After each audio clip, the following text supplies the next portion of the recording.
Adegan selanjutnya langsung menampilkan bagaimana Bidan Lala melayani seorang pasien remaja yang masih awam dengan KB.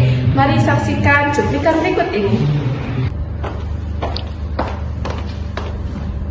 Assalamualaikum Bu Bidan. Waalaikumsalam, selamat masuk Bu. Saya izin tutup pintunya ya. Silakan duduk Ibu. Terima kasih Bu Bidan. Selamat pagi Bu. Pagi Bu Bidan. Baik, sebelumnya perkenalkan nama saya Bidan Lala. Ibu dengan siapa dan umur berapa? Nama saya Tari, umur saya sekarang 18 tahun Bu Bidan. Baik, Dek Tari, ada yang bisa saya bantu? Jadi kedatangan saya ke sini untuk menanyakan terkait KB Bu Bidan karena saya belum siap untuk hamil. Baik, sebelum saya menjawabnya, saya izin bertanya tentang biodata adik terlebih dahulu ya. Boleh Bu Bidan. Alamat adik, Di Jatinangor. lalu pekerjaan adik, Saya belum bekerja sampai saat ini. pendidikan terakhir? SMA Bu Bidan. Baik, saya izin bertanya tentang biodata suami ibu juga ya. Boleh Bu. Nama suami adik, Putra. alamatnya, Sama juga di Jatinangor. lalu pekerjaan suami adik, Guru Bu Bidan. guru ya. Lalu pendidikannya terakhir S1. S1. Baik. Baik, di sini Dek Tari ingin menunda kehamilan. Apakah Dek Tari sudah membicarakannya kepada suami? Sudah Bu Bidan, tapi hanya selintas saja. Sebentar saja ya. Baiklah, sebelumnya mari kita baca 6 pertanyaan di bawah ini bersama-sama ya. Apakah selama 7 hari terakhir ini Dek Tari masih haid?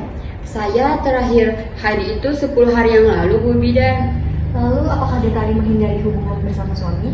Iya, kebetulan saya karena tidak mau hamil dulu, jadi saya kepada suami bilang kalau saya sedang sakit kepala, jadi kami tidak melakukan hubungan Bu Bidan. Lalu apakah Dek Tari tahu tanda-tanda kehamilan? Mual mungkin Bu Bidan. Itu betul, mual merupakan salah satu tanda kehamilan selain terlambat haid.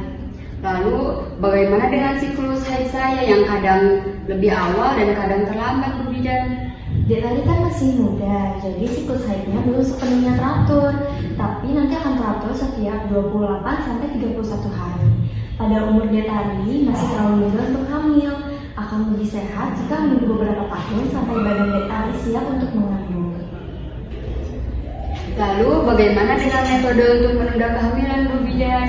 Ada banyak pilihan, tapi apakah Dek Tari pernah memikirkan suatu metode tertentu? Tidak Bu Bidan. Baiklah, beberapa metode bisa Dek Tari gunakan, misalnya AKDR, susuk, pil, suntik, atau kondom. Wah, saya nggak tahu, ternyata banyak pilihan ya Bu Bidan. Lalu metode apa yang bisa saya gunakan Bu Bidan untuk menunda kehamilan?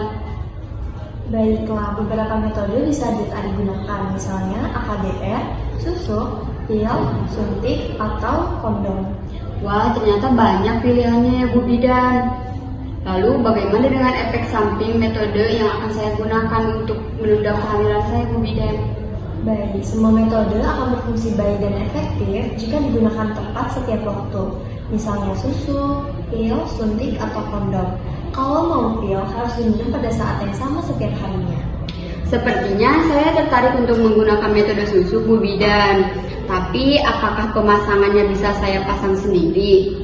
Tidak ya Dek, susuk hanya dipasang oleh dokter atau bidan yang terlatih di klinik ini. Susuk efektif untuk 2-5 tahun tergantung dengan jenisnya. Lalu apakah bisa dicabut sewaktu-waktu jika saya sudah tidak membutuhkannya lagi Bu Bidan? Bisa, susuk bisa dicabut sewaktu-waktu. Lalu apakah ada efek samping dari penggunaan metode susuk Bu Bidan? Banyak ibu yang mengalami efek samping. Kita akan bahas apakah susuk boleh digunakan oleh Dek Tari.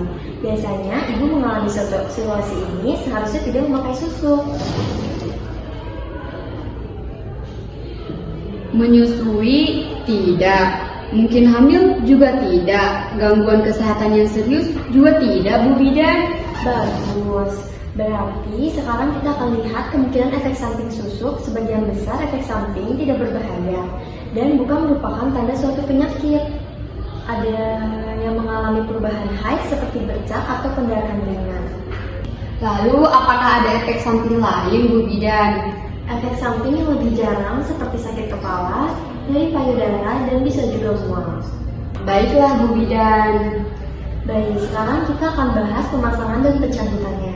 Pemasangan susu biasanya dilakukan selama 5 sampai 10 menit dan Dek Tari akan dibius lokal supaya tidak sakit. Untuk pemasangannya apakah bisa dilakukan hari ini, Bu Bidan? Kita lihat dulu. Dek Tari tadi bilang siklus haid terakhir 10 hari yang lalu dan belum berhubungan semenjak itu, berarti tidak hamil. Jadi kita bisa atur apakah bisa mulai hari ini. Tapi Bu Bidan, sepertinya saya tidak akan pasang hari ini. Saya akan membicarakannya terlebih dahulu pada suami saya. Saya senang Dek Tari sudah punya pilihan. Meskipun tidak dipasang hari ini, tapi kita perlu bahas apa yang perlu Dek Tari ingat. Dek Tari harus ingat bahwa susu bisa dicabut kapan saja. Lalu pergilah ke bidan atau dokter jika ada tanda-tanda yang mencurigakan seperti ini. Oh, sakit kepala, kulit atau mata kering. Lalu jika sudah dibaca dan diingat, jangan lupa menjelaskan ke bidan atau dokter dengan menjelaskan jenis susunya. Baik Bu Bidan, terima kasih banyak ya Bu Bidan. Terima kasih kembali Dek Tari.